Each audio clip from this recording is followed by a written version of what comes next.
Who is the lover? Allah. Who is Ar-Rahman? Allah. Who is Al-Mannan? La ilaha illallah, Muhammadur Rasulullah. Muhammad is the messenger, to Allah is our return. La ilaha illallah. أعوذ بالله من الشيطان الرجيم بسم الله الرحمن الرحيم والصلاة والسلام على نبينا محمد صلى الله عليه وسلم وعلى آله وصحبه وسلم. الحمد لله الذي لم يتخذ ولدا ولم يكن له شريك في الملك ولم يكن له ولي من الذل وكبره تكبيرا. أشهد أن لا إله إلا الله وحده لا شريك له وأشهد أن محمدا عبده ورسوله. اللهم صل على سيدنا محمد وعلى آله وصحبه وسلم آمين. Àwa ìsọ̀rí lọ sí ọ̀dọ̀ Ọlọ́run ọba nípa èso ẹni ẹ̀kọ́ ẹni ègbé. A bẹ̀rẹ̀ pẹ̀lú orúkọ Ọlọ́run ọba kan ṣoṣo, ọba olóore ọ̀fẹ́, ọba aláàánú jùlọ. Ìkẹ́ Ọlọ́run, àánú Ọlọ́run àti ìbùkún rẹ̀ kó máa bá aṣíwájú ẹ̀dá ànábì wa tí jẹ́ Muhammad sallallahu alayhi wa sallam. Ìkẹ́ Ọlọ́run, àánú rẹ̀ àti ìbùkún rẹ̀ kó máa bá gbogbo ẹ̀yin tẹ́ ń gbọ́ wa tẹ́ sì ń wò wá àti àwa náà. Àmín. A kí yín káàbọ̀ sórí ètò yìí, ètò tá a pè ní Islam in Focus. Ìyẹn ni pé àyẹ̀wò ẹ̀sìn Islam láàrin àwọn ẹ̀sìn yòókù. Lónìí inú wa dùn láti lè jẹ́ kẹ́ ẹ mọ̀ pé àwọn jàmáà tí wọ́n lọ lóko ìpínlẹ̀ Kwara láti lọ kópa nínú ìdíje mímọ̀ Al-Qur'An, ìyẹn ni pé híhá Al-Qur'an sórí. Ṣé ẹ mọ̀ gbọ́ 60 iṣu ló wà nínú Al-Qur'an. Àwọn tó ń ṣètò ìdíje Al-Qur'an wá pín ìdíje náà sí oríṣiríṣi kàtígórì. Ọ̀nà 5 ni wọ́n pín sí. Inú ẹ̀ náà ni kí èèyàn há odindi Al-Qur'an kó sì lè ṣe tafsir, kó sì kéwú náà pẹ̀lú tajwid. Níbi tafsir inú wọn ti wá béèrè àwọn ìbéèrè lọ́wọ́ rẹ̀ tí ó tún ṣàlàyé lẹ́kùnrẹ́rẹ́. A ti ṣepò kínní, mo mí pé ìpínlẹ̀ Kwara ti ṣepò kínní ń bẹ̀rẹ̀ tó sì pé ń gba àwọn ọ̀yàn àwọn tó fẹ́ yàn. Kwara lọ sojú Naijiriya ní Saudi Arabia no international competition. A tún ti win the best Quran reciter rí. Kódà ní Saudi náà láti win ẹ̀. Bó bá rí bẹ́ẹ̀, àwa tá a ti ń ṣe léè nípínlẹ̀ Kwara àròpá ṣe ń tó di nínú nǹkan náà. So láti gbọ́ rìsọ́ọ̀tì tá a bá bọ̀ lọ́dún ni, mo pe àwọn ọmọ ìgbìmọ̀ fún ètò híhá Al-Qur'an nípínlẹ̀ Kwara, èyí tí àwọn bàbá wa Alhaji Shehu Abdulgafar OON tí wọ́n jẹ́ ọ̀kan nínú àwọn olóyè bàbá ọlọ́lọ́ọba Ìlọrin tá a mọ̀ sí Dámọ́dàmí of Ìlọrin. Látàrí pé bàbá náà dáa púpọ̀ ní gbogbo ọ̀nà, oríṣiríṣi ipò lọ́lọ́run ti fi dá wọn lọ́lá rí. Àkọ́kọ́, wọ́n ṣe akọ̀wé ìjọba ìpínlẹ̀ Kwara. Ẹ̀kejì, wọ́n ṣe chairman fún àwọn tó mójútówó tìjọba ìpínlẹ̀ Kwara ọ̀nà fódìndí ọdún 5 tá a mọ̀ sí Kwara State Fiscal Responsibility Commission. Wọ́n tún wá ṣe alága fún Kwara State Civil Service Commission, ìyẹn ni pé iléeṣẹ́ tó ń gba èèyàn ṣiṣẹ́. Wọ́n ṣe èèyàn náà fọdún 4 àbọ̀dún 5. Béèyàn ọba máa wúlò láwùjọ kò ní máa rí gbogbo ipò tí wọ́n rí. Kọ́lọ́nkọ́ bá ṣàlékún dáadáa fún bàbá náà. Wọ́n wá ti belé wọn bọ́ síbi àkóso fún ètò Quran híhá nípínlẹ̀ Kwara. Ètò ìpè ọmọ tí ó bá díje kò gbọdọ̀ kọjá ọmọ ọdún kan sọmọ ọdún 25. Mẹ́wàá bá ti kọjá ọmọ ọdún 25 wọn ò ní jẹ́ kó díje. Èyí tá a ṣẹ̀ṣẹ̀ dé ní ẹlẹ́ẹ̀kẹtàdínlógójì ìjókòó ìdíje náà. Àwọn ọmọ ìgbìmọ̀ táwa wá pẹ̀lú mi lálẹ́ yìí tí wọ́n bá jíròrò lórí bó ṣe lọ bó ṣe bọ̀. Ẹni àkọ́kọ́ náà ni akọ̀wé fún ìgbìmọ̀ náà, Alhaji wa Imam Abdulmumin Afọdún. Assalamu alaikum wa rahmatullahi wa barakatuh. Wa alaikum salam wa rahmatullahi wa barakatuh. Ẹ káàbọ̀ Zamfara. Ẹ ṣeun, adúpẹ́ fọ́lọ́run. Ẹni ẹ̀kejì àwọn náà ni Imam Isa Abbas Nuhu tí wọ́n jẹ́ PRO, ìyẹn ni pé agbódegbà fún kọmitì ọ̀hún. Assalamu alaikum wa rahmatullahi. Wa alaikum salam wa rahmatullahi wa barakatuh. Tó olórí gbogbo wa pátápátá nínú kọmitì náà, àwọn náà ni bàbá wa Alhaji Waliyullahi Ali Kamal. Àwọn náà wọ́n rán wa láti wá ṣe iṣẹ́ ọ̀hún. Àwọn náà tó wá ń bẹ lábẹ́ alága wa àpapọ̀ tí a ti júwe níbẹ̀rẹ̀ ètò yìí. Tó màá kọ́kọ́ tàkò tó béèrè mi lọ sí ọ̀dọ̀ Alhaji Isa Nuhu Abbas. Nígbà tí a gbọ́ pé Zamfara lọ́kàn tí a lọ, gbogbo èèyàn ni wọ́n ń káyà sókè pé Zamfara ẹ̀ sì rí yí síbòmí. Àwa ká ń ṣètò tó ńlá wa lọ iná ìlàdé yìí kí ni tá a bá bọ̀ pàápàá jùlọ bí Zamfara ṣe rí àti pé àwọn ọmọ wa tó lọ àwọn tó gbégbó orókè á gbọ́ lẹ́nu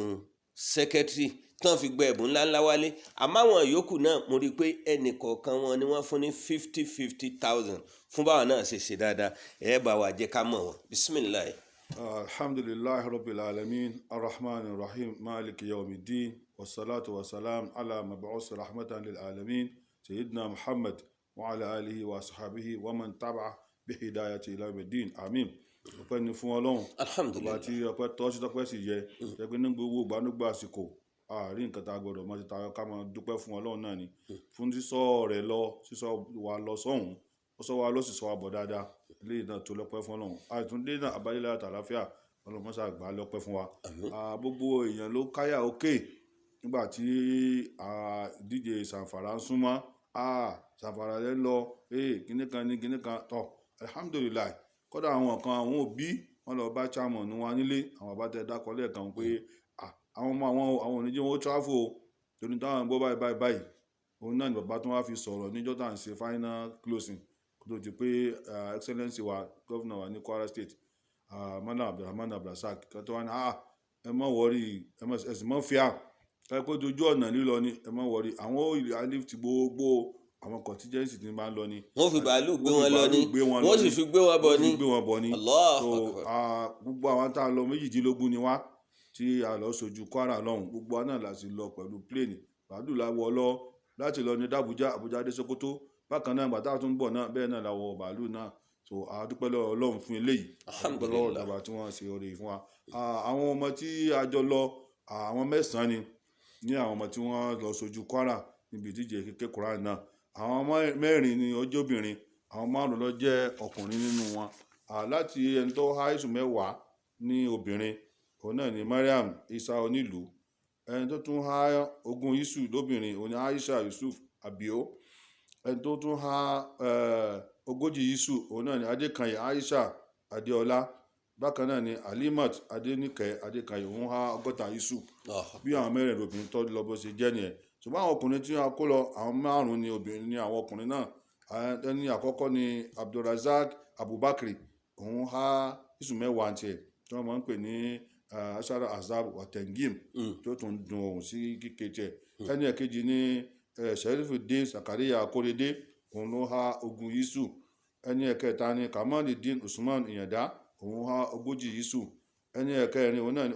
Usman Ayinde òun há 60 ìsù gbàǹkọ̀gbìn yẹn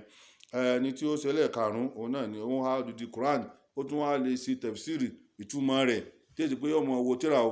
wọ́n mọ̀ bẹ́ẹ̀ lọ rẹ̀ lérí ni pé kí ni máa ń eléyìí kí ni máa ń eléyìí gbogbo ẹ̀ ló sì ń dáhùn ní ìrọ̀rùn àwọn náà ni Hafiz Harun Hassan Bankole so òun ló há 60 ìsù àtòdìdì àti tẹ̀fsìr gẹ́gẹ́ bí àwọn ọmọ tá a kó lọ ó sì jẹ́nu ọpẹ́ ní fọ́lọ́run látara pé gbogbo wọn ni wọ́n gbìyànjú dáadáa gẹ́gẹ́ bí ìpàtọ́lọ́run fún wọn láti ṣe gẹ́gẹ́ bá a yàn pé Quran àwọn aníjọ́ wọn aníṣẹ́ lórí iṣẹ́ ńlá lórí kéwú kìí ṣe Quran kìí ṣe orí o Quran gangan ìhà rẹ̀ kò yí sí rárá fẹ́ni tó ṣe pé òun náà bá fẹ́ gbìyànjú rẹ̀ àmọ́ ẹni tọ́lọ́run bá ti fi rọ̀ lọ́rùn yóò jẹ́ rí ìrọ̀rùn fún kọ́lọ́mọ́sá tún fi rọ̀ àwọn ọmọ ọlọ́run sí. ẹ ṣe púpọ̀ akọ̀wé fún ètò náà aníkàbí wọn láwọn ọmọ wa kan wọ́n gbégbá orókè nínú àwọn tó lọ yìí a sì mọ̀ pé kí Kwara máa gbégbá orókè òun kì í ṣe nǹkan tuntun àwa fẹ́ mọ àwọn ọmọ náà àti pé àwọn ọmọ tá a rí nípò kíní sípò karùn-ún àbí sípò kẹfà tí wọ́n fi gba ntọ́pọ̀ yẹn sáwọn wọ̀nyí ò gbìyànjú ní àbí kí ni tó ṣẹlẹ̀. alhamdulilayi rabbil alamin ṣe adúpẹ́ pọ̀ fọ́lọ́run alhamdulilayi pàápàá jùlọ àlùbáríkà tí Ọlọ́run wọlá ilé alimi tó fi ń fún àwọn ọmọ Kwara láti yọrí nítorí pé ṣe rí gẹ́gẹ́ bí ẹnìkejì mi ṣe sọ ìhà Al-Qur'an kì í ṣiṣẹ́ kékeré wàláhì àwa nísàlẹ̀ yìí sì ní Kwara yìí lọ sísàlẹ̀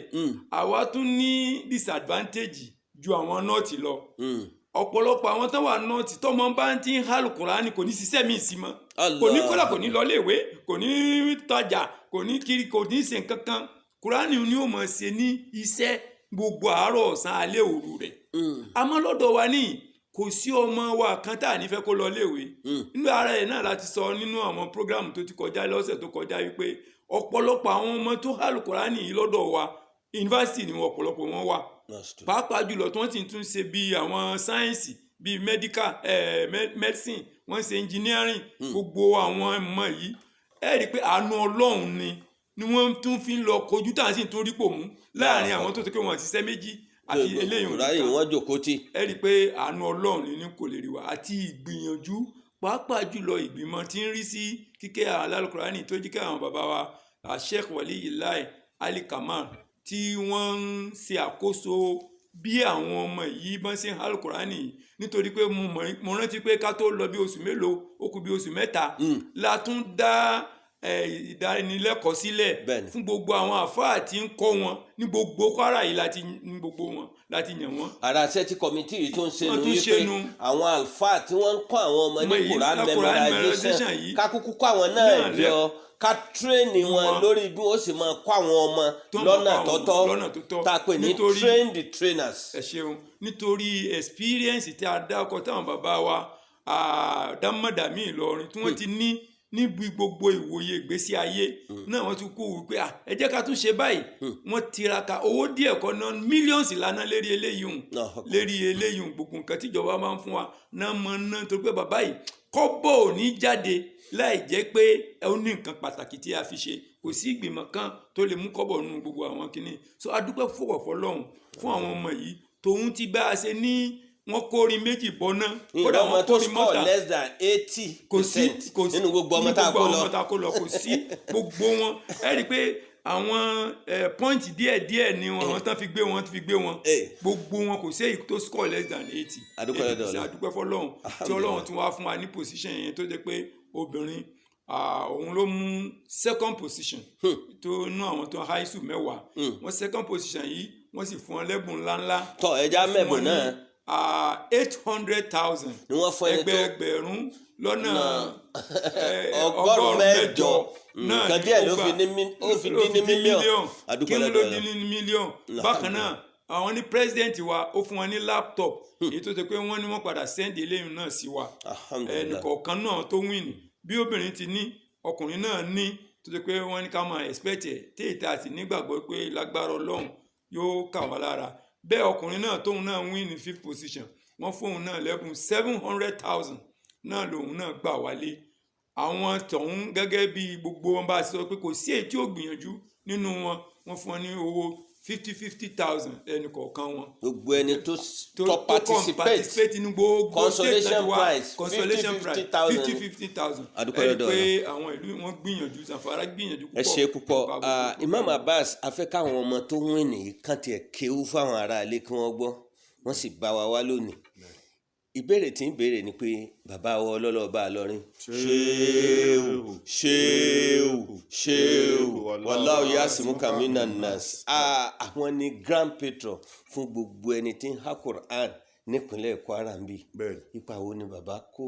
lórí ètò tá à ń ṣe yìí. tí Ọlọ́run mọ́sá jẹ́ ká rí bàbá pẹ́ àmín àmín bàbá tẹnu bọ ipa tí bàbá ti kó àsìkò nígbà wá nígbà tó ti pẹ́ ni torí pé bàbá máa sọ pé iṣẹ́ mi lẹ́ ń bá mi ṣe Al-Qur'ani náà mo jòkó tì Masha Allah kíkó tó tún Central Mosque wá ṣe bàbá fún wa nílé flat nínú mọ́sálásí gbà náà tó jẹ́ pé ìbẹ̀rẹ̀ fún tírẹ́nà wa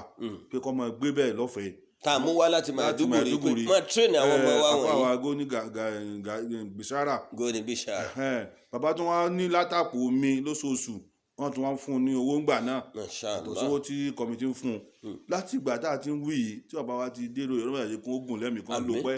wọ́n ti ṣe ibi méje ẹ̀yà mẹ́fà tí a ṣe máa ń wí títí di sin náà àwọn ògbẹ́yìn wàláì gbogbo ọdọọdún tá a bá ṣe state final bá tó jòkó pẹ̀lú wa ní stadium. gba àwọn ọmọ mi náà fẹ́ lọ sójú Kwara yìí o ọmọ mi náà gbogbo wọn o wọ́n wà tún wá ṣàdúrà fún wa bàbá sì dé báyìí náà pẹ̀lú ìgbọ́nà a máa kàn sí wa tátùn lọ gbọ́tọ̀ nítorí abádé ni o a ti lọ dáadáa nígbà lè tọ́ pọ̀ ọdún kan bẹ tá a lọ Jìgáwá mọ́tò 2 la gbà wá tó yẹ kó àwọn ọmọ tó sì gbà náà lónìí ọdún kan bẹ tá a lọ Zamfara tá a lọ darí náà mọ́tò bíi 4 làkó wálé. àgbà mọ́tò Kwara yóò ti tó mọ́tò 15. tí Kwara ti gbé kalẹ̀. so bákan náà ìtún ni pé a lọ rí bí akọ̀wé wa ṣe sọ kọ́ yẹ pé àwa lọ lọ́wọ́ lásán àwa dé lọ́wọ́ tasẹ́rẹ́ kò sígbà tá a lọ. Ọlọ́run máa wo wàhálà wa tí àwọn bàbá lọ ní náà ń ṣe àti gbígbàdúrà àwọn tí wọn ò ju tẹ̀sùn bá lẹ̀ lórí pé àwọn ọmọ tí wọ́n lọ yìí Ọlọ́run kọ́ sọ́wọ́n bọ̀ kó sì jẹ́ kán gbégbá oríkè lọ́hùn Ọlọ́run wa ń ṣe bẹ́ẹ̀ à ń rí nǹkan mú bọ̀. àdúpẹ́ lọ́dọ̀ Ọlọ́run kọ́lọ́run tàbá àdúpẹ́ fún bàbá Ọlọ́run jẹ́ àrẹ̀mí wọn lò pẹ́. àmín ya Allah. tó níbi tí a dé yìí a ó farabalẹ̀ ká gbọ́ kíké díẹ̀ nínú Al-Qur'an látọ̀dọ̀ àwọn ọmọ tí wọ́n gbégbá oríkè náà. Bismillah. أعوذ بالله من الشيطان الرجيم بسم الله الرحمن الرحيم إن الذين قالوا ربنا الله ثم استقاموا تتنزل عليهم الملائكة ألا تخافوا ولا تحزنوا وأبشروا بالجنة التي كنتم توعدون نحن أولياؤكم في الحياة الدنيا وفي الآخرة ولكم فيها ما تشتهي أنفسكم ولكم فيها ما تدعون نزلا من غفور رحيم ومن أحسن قولا ممن دعا إلى الله وعمل صالحا وقال إنني من المسلمين صدق الله العلي العظيم. أعوذ بالله من الشيطان الرجيم. بسم الله الرحمن الرحيم. وربك يخلق ما يشاء ويختار ما كان لهم الخيرة سبحان الله وتعالى عما يشركون. وربك يعلم ما تكن صدورهم وما يعلنون وهو الله لا إله إلا هو له الحمد في الأولى والآخرة وله الحكم وإليه ترجعون صدق الله العظيم. alhamdulillah àwọn tí wọ́n ké Quran fún wa àwọn náà ni àwọn tán gbé igbá orókè nínú ìdíje Quran ti orílẹ̀-èdè Nàìjíríà èyí tó ṣẹ̀ṣẹ̀ wáyé láìpẹ́ yìí. Obìnrin a máa jẹ́ Mariam Isa Onílù, ọkùnrin a sì máa jẹ́ Sherifdin Zakariya. So kọ́lọ́ọ̀bá kó lékún àlùbáríkà àwọn ọmọ náà àti gbogbo àwọn yòókù wọn tí wọ́n ń ṣe akitiyan báyìí. Ntí Kùránì ń fẹ́ ni pé kéèyàn sá máa pààrà kéèyàn máa pààrà lórí rẹ̀ títí dìgbà téèyàn ó fi ṣe ipò kínní. Wọ́n tún free láti lè compete fún the same position títí tí wọ́n ó fi gba ipò kínní tí wọ́n ó fi lọ ṣojú Nàìjíríà. Secretary, àwọn ọ̀rọ̀ kan ìmọ̀ ṣẹlẹ̀ tá a máa gbọ́ àmọ́ wá kétí kò ń bẹ̀ ìfẹ́ ká kétí kò ń bẹ̀ lélẹ́yìí. Ẹ bá wa ṣàlàyé gbogbo àwọn ọmọ tẹ́ ẹ̀ máa kó lọ ìlànà wo lẹ ń gbà yàn wọ́n àbẹ́yìn kọ́mítì náà lẹ ń dá wọn ọmọ yín jọ sínú wọ́n wá lọ sojú Kwara. rárá o gẹ́gẹ́ bí ètò àti ìlànà tó wà nílẹ̀ fún kọ́mítì yìí gbogbo local government mẹ́rẹ̀ẹ̀rìndínlógún tó wà ní Kwara yìí náà la ní àwọn kọ́mítì tó ṣe pé ó sì ní coordinator kọ̀ọ̀kan èyí tó jẹ́ pé ní gbogbo ìgbà tí ìdíje bá ń súnmọ́ tó bá ń kú bí oṣù mẹ́rin àbí márùn-ún náà làwọn kọ́mítì tó wà ní local government kọ̀ọ̀kan yìí náà ti mọ káàkiri gbogbo wọ́ọ̀dù wọn kọ̀ọ̀kan tílé kéwu tí wọ́n Al-Qur'ani wà wọ́n mọ̀ sọ fún wọn pé tọ̀ ẹ má ṣèdíje láàrin ara yín o wọ́ọ̀dù sí wọ́ọ̀dù o ilé kéwu sí ilé kéwu o níjọ́ báyìí a ṣe ti díje ti local government wa so ìdíje local government ló ti máa ń bẹ̀rẹ̀ ní under committee tán bá ṣe local government wọn tán tó yẹ pé àmẹ́ni kankan àìsìmọ́ pé ilé kéwu kankan wọ́n wà nítorí pé Al-Qur'ani yìí òun gangan ni Ọlọ́run ọba mi ní ká ṣe déédéé wà déédéé eléyìí òun náà bàbá wa tí wọ́n ń tukọ̀ àkóso kọ́mítì náà ni wọ́n dúró lé lórí wípé kò sójú ṣáájú kankan gbogbo bí tó àwù tó bá ti lè wá tọ́lọ́run bá ti pé Kwara náà ni ọ́ ibi tó kódà kó mọ̀jọ́ mọ́ Kwara kó mọ̀ pé Kwara kó pé ló ti ń lọ lé kéwú tá a bá ti lè rí pé àrídájú pé kò sí pé state kan ló jẹ́ ó jọ mọ́ Kwara a sì jẹ́ kó mọ díje ó díje local government èyí tó ṣe pé ọmọ tí ò bá díje ní local government kò lè ráyè ní senatorial level tán bá díje tán local government àwọn tí wọ́n bá gbégbé orókè ní local government yìí àwọn náà padà wá díje ní senatorial level tá a mọ̀ pé senatorial mẹ́ta náà la ní gbogbo senatorial kọ̀ọ̀kan á sì díje tó ṣe pé gbogbo àwọn committee gbogbo wa náà là á lọ bẹ̀ àwọn tí wọ́n sì dé adájọ́ yìí a máa ń jẹ́ kó dájú pé àwọn tán bá wá láti Kwara North náà àwọn adájọ́ wa a ní jẹ́ kí wọ́n ṣe adájọ́ ní Kwara North a kó wọn lọ sí Kwara Central àbí Kwara South àwọn tán bá wá láti adájọ́ tó bá wá láti Kwara South òun ni ó ṣe adájọ́ ní Kwara North àwọn tó bá wá láti Kwara North àwọn náà ṣe adájọ́ ní Kwara South. àwọn panel of judges wọ́n yẹn mọ àwọn ọmọ yìí tì tẹ́lẹ̀tẹ́lẹ̀ wọ́n mọ ọmọ yìí tì tábà ní bóyá nítorí pé ilé kéwù mi wá wà ń bẹ̀ kódà ó wà nínú òfin wípé ọmọ tó bá jẹ́ pé òun náà bá fẹ́ díje tí bàbá rẹ̀ bá wà nú adájọ́ kí bàbá ó sọ̀kalẹ̀ kó mọ̀ dájọ́ àbí kó mọ̀ díje so kò sójú ṣáájú wípé àwọn ilé kéwù kan àbí ibì kan látọ̀ á lọ mọ́ àwọn ọmọ rárá tán bá wá díje ní senatorial level tán àwọn tán bá wá gbégbó orókè àwọn náà ṣẹ̀ṣẹ̀ wá pàdé ní Kwara state final tó ti pé àmú gbogbo process yìí kò lè fàyè lẹ̀ láti pé ẹnìkan tó bá wù wá àbí àáfàá kan tó jẹ́ titi wa la fẹ́ favour kò sí ojúṣàájú bẹ́ẹ̀ gẹ́gẹ́ bí Al-Qur'ani ṣe là. ọ̀dà agbódegbà fún ètò kọ́mítì Quran ní Kwara Imam Abbas Nuhu a fẹ́ béèrè ìbéèrè tó ní í ṣe pẹ̀lú tí mo béèrè yìí náà ni pé nígbà míì wọ́n á máa sọ pé bọ́ọ̀ bá wá láti Markazi wọn ò lè mú ọ bọ́ọ̀ bá Jádàbíyà o ò lè mú ẹni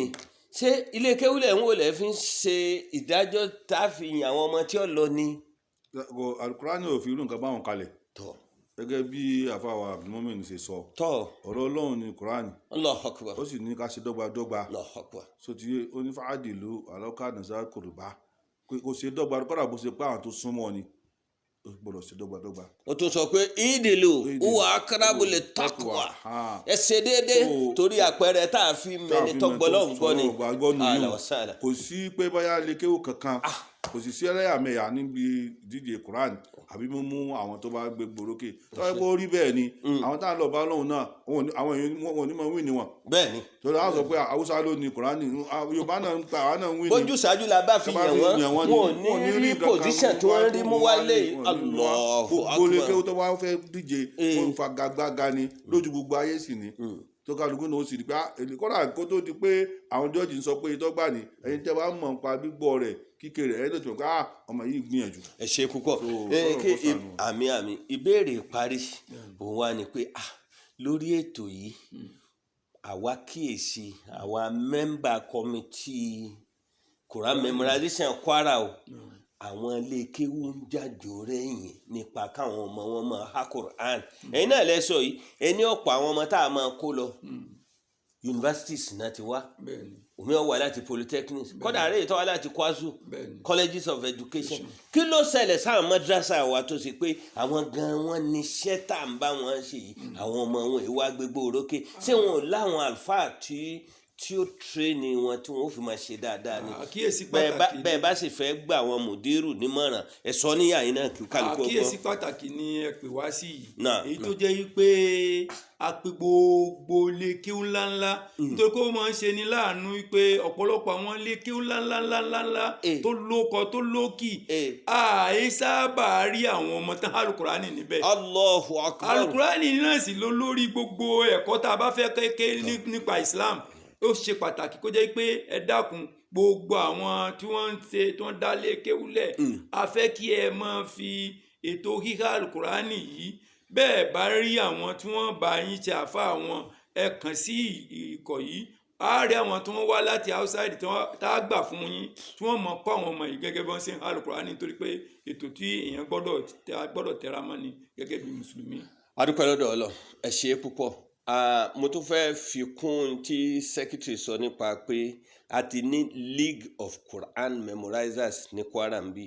àwọn ọmọ wa tá a ti kó lọ competition the last 20 years tí wọ́n excel èyí tí ó gbapò kíní ó gbapò kejì èyí tí ó gbapò kejì gbapò kẹta àwọn náà tó wá kóra wọn jọ gẹ́gẹ́ bí League of Quran Memorizers tẹ́ bá kàn sí Dr. Said Ahmed Al-Katibi tó wà ní College of Education Ìlọrin ẹ mọ̀ àwọn members àti Sheikh Abdulateef Suleiman láti Ọ̀fà ẹ mọ̀ àwọn members inú committee àwọn náà ti ń gbèrú wọ́n ti ń gbèrú sí dáadáa kò sẹ́ni tẹ́lẹ̀ pé inú àwọn members League of Quran Memorizers láti máa wá tírénì àwọn alfa tí wọ́n manage àwọn ọmọ yín ní school ọlọ́run ó gbà fún wa lórí ètò tèní ètò báwọn ọmọ wọn sì máa ha Qur'an tí wọ́n sì máa mókè níbi gbogbo ìdíje òun náà la sọ lé lórí àlejò wa méjèèjì tá a ní lónìí látàpọ̀ ọ̀tún mi Imam Abdulmumin Afọdún àti lápá àlàáfíà mi Imam Isa Nuhu Abbas tí wọ́n jẹ́ PRO fún kọ́mítì tó ń ṣètò Quran memorization ní Kwara tó a máa fi dágbére fúnra wa yìí pé kọ́lọ́n kó tún mẹ́mí dẹ́ẹ̀mí ká tún jáde báyìí kó sì pé a ṣe àṣeyege jù tá a ṣe lọ́dún lọ pẹ̀lú ògo Ọlọ́run subhana rabbika rabbil izzati amma yasifun wa salamun ala al-mursalin walhamdulillahi rabbil alamin amin. Allahu akbar, Allahu akbar, Allahu akbar, Allahu akbar. All praise is due to the one and only. He is the master of all creation. All praise is due to the one and only. He is the master of all creation. He is the